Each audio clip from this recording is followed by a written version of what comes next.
اس کی شہادت ہوگی، وفات کے وقت بتائے اس کا سر کاٹا جائے گا، اس پر گریہ ہوگا، جو اس پر گریہ کرے گا اس کا ثواب اتنا ہے، جو اس کا ماتم کرے گا، جو اس کی ادا کرے گا۔ وعدے ہو رہے وہ قصہ وہیں مینا میں ختم ہو گیا، اس پر اتنی دھوم مچی ہے۔ اس قصے میں ہاجرہ نے اپنے آپ کو ہٹا دیا۔ جو رکھیے گا، ابراہیم شامل، اسماعیل شامل، ہاجرہ بٹرا ہو گئی۔ پورے واقعے میں جب ماہی ہٹ جائے، اس وقت مرکز تھی جب پانی تلاش کر رہی تھی تو وہ صفا اور مروہ میں دوڑنا پڑے گا۔ اس کے بعد ہاجرہ نہیں ہے حج میں۔ یہ اس سے پہلے کا واقعہ ہے، ذبح عظیم سے پہلے کا کہ پانی تلاش کیا جب ابھی کعبہ نہیں بنا، اور اس وقت کی سنت حج میں ملا لی گئی۔ فاصلہ کتنا ہے، کعبہ بننے سے اور عید کے دن کا؟ وہ تو پہلا دن ہے مکے میں جب ماں نے پانی تلاش کیا ہے۔ لیکن جب واقعہ ہو گیا اور اسماعیل بچ گئے تو ہاجرہ پیچھے ہٹ گئی۔ کب ہٹی ہاجرہ پیچھے؟ اس وقت ہٹی جب کرتا بدل کر بھیجا۔ کیا کہا تھا ابراہیم نے؟ بچے کے کپڑے بدل دو، اسے نیا کرتا پہنا دو، اس کی آنکھ میں سرما لگا دو، اس کے سر میں تیل لگا دو، اس کے سر میں کنگھی کر دو، اس کے زلفیں سنوار دو۔ جب شوہر نے کہا تو ماں کو ہر وقت تلی بیٹھی ہوتی کہ بچے کو سجائے، اور جب اکلوتا ہو ماں کو ہر وقت بچے کو سجائے بنائے رکھتی ہے پیار میں، نہ کہ باپ کیسے تیار کرو کہیں جانا ہے۔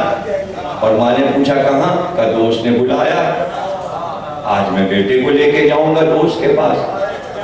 تو ہاجرہ کو تو معلوم ہے کہ دوست، میرے شوہر کا دوست کتنا عظیم ہوگا۔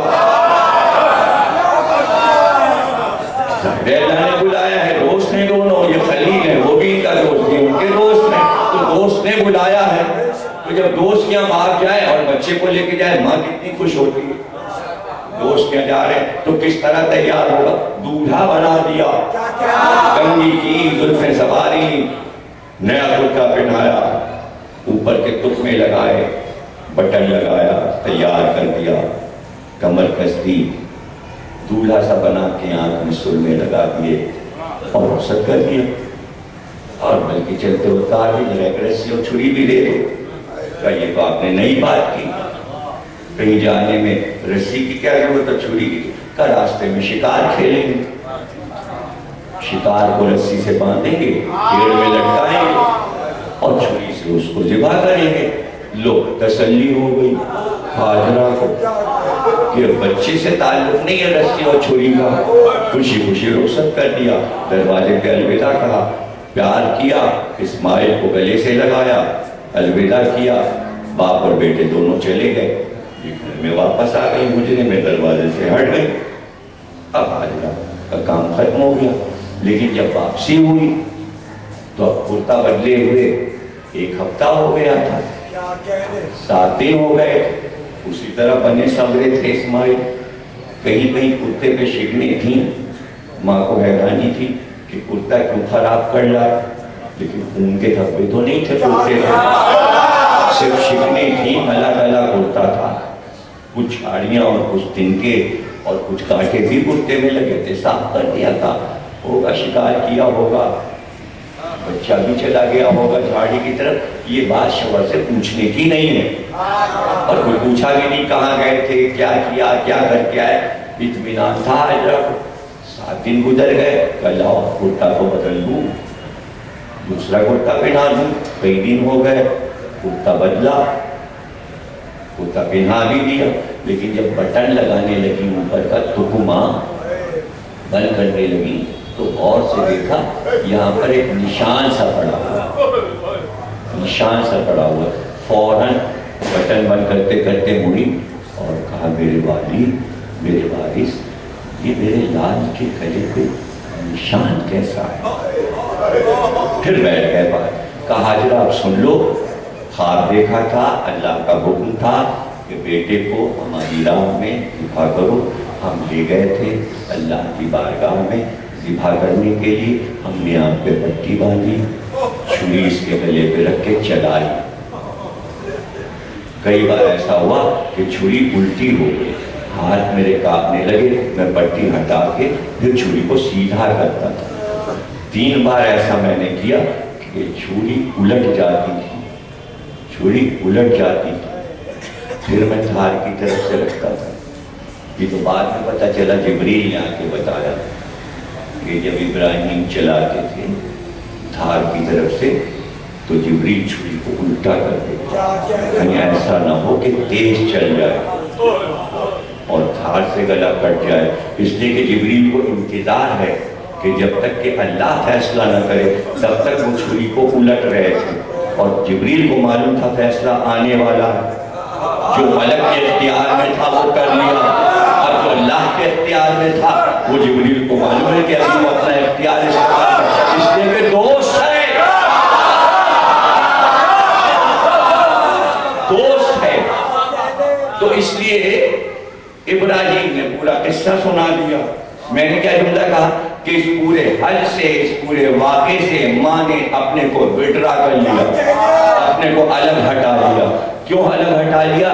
مڑ کر ایک بار بس اتنا کہا, والی اگر یہ چھری چل جاتی تو کیا ہوگا؟